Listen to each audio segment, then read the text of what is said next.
آپ چاہتے ہیں ہماری شادی ہو جائے، جی جی یہی بات ہے؟ یہی ہے سر، بالکل یہی بات ہے۔ ٹھیک،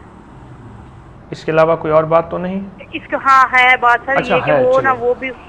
وہ بھی مجھ سے بڑا زیادہ مطلب کرتا تھا، ہاں اس نے ہاں، اپنی ماں باپ کو بڑی زیادہ کوشش کی تھی، لیکن اس کی امی نے نا زبردستی پھر اس کی شادی کر دی ہے۔ ٹھیک ہے، ٹھیک ہے، لیکن سر میں اتنا چاہنے کے باوجود بھی میں اتنی نماز پڑھتی ہوں، اللہ کے آگے گڑ گڑا کے روتی ہوں کہ اللہ اگر وہ مجھے عطا نہیں کرنا تو اسے میرے دل سے نکال دے، اور دوسری دفعہ شدت کے ساتھ میں اسے مانگنے لگ جاتی ہوں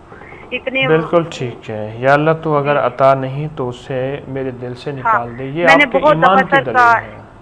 بہت دفعہ میں نے کہا ہے، قرآن پاک پہ بیٹھ کے اس پہ ہاتھ رکھ کے کہتی ہوں یا اللہ اگر تو مجھے نہیں دینا تو مجھے دل سے نکال دے، لیکن پھر وہ اگر میرے دل میں سے پھر دوسری دفعہ میں آپ کو ایک ٹوٹکا بتا دوں، ایک عمل بتا دوں کہ وہ آپ کے دل سے نکل جائے، کیونکہ اس کی تو اب شادی ہو گئی ہے۔ میں یہی موضوع ابھی بیان کر ہی رہا ہوں کہ اچھا ہوا آپ کی کال آ گئی کہ اس کی شادی ہو گئی، نصیب اور مقدر میں جوڑا لکھا تھا، ہو گیا۔ اب آپ اس کے لیے تڑپ رہی ہیں، سسک رہی ہیں، تو میں آپ کو ایک چیز بتاؤں گا، ہر نماز کے بعد یا مانعو یا صبورو یا قابض ہو، یا مانعو یا صبورو یا قابض ہو،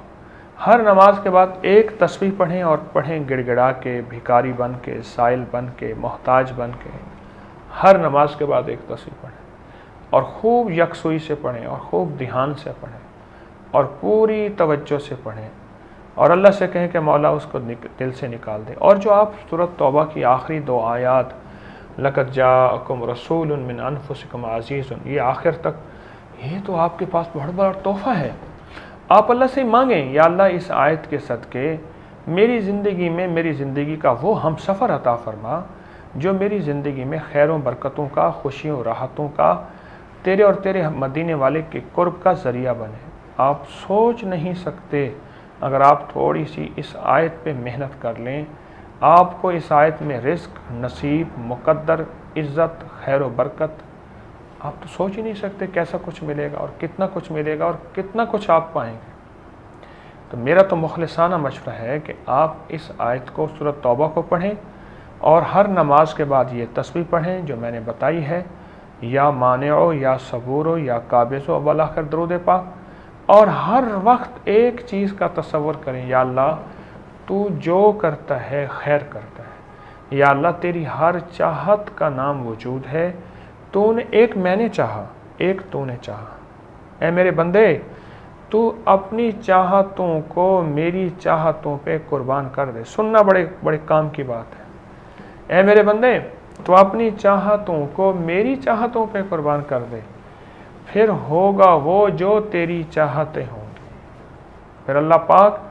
بندے کی چاہتوں کو دے گا، وہ کسی شکل میں دے، اور دیتا ہے اللہ۔ اللہ کے ہاں عدل نہ ملے، انصاف نہ ملے، ممکن ہی نہیں۔ تو اس لیے میری گزارش یہ ہے،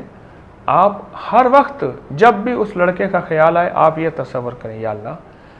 میرا انتخاب تھا، مجھ سے غلطی ہوئی تھی، مجھ سے غلطی ہوئی، یا اللہ وہ تیرا انتخاب ہے۔ ایک صحابی رشتے کے لیے ان کو گھر میں بھیجا کہ بھائی جانا ذرا میرے رشتے کی بات کرنا۔ جب وہاں گھر میں گئے تو انہوں نے کہا جی اس سے تو نہیں دیں گے، تجھے دیں گے۔ انہوں نے کہا بسم اللہ نکاح پڑھا دو۔ دو بندوں کو بلایا، گواہوں کو نکاح پڑھا دیا۔ اب نکاح پڑھا کے جب باہر آئے، انہوں نے کہا جی انہوں نے مجھے نہیں دیا، میرے ساتھ نکاح کر دیا۔ کہا الحمدللہ، بلکہ تجھ سے معذرت ہے، وہ عرشوں میں تیرے لیے لکھی تھی عورت، تیری زندگی کا ساتھی بننا تھا، میں نے ایسے ہی رشتہ بھیج دیا، شادی تھی،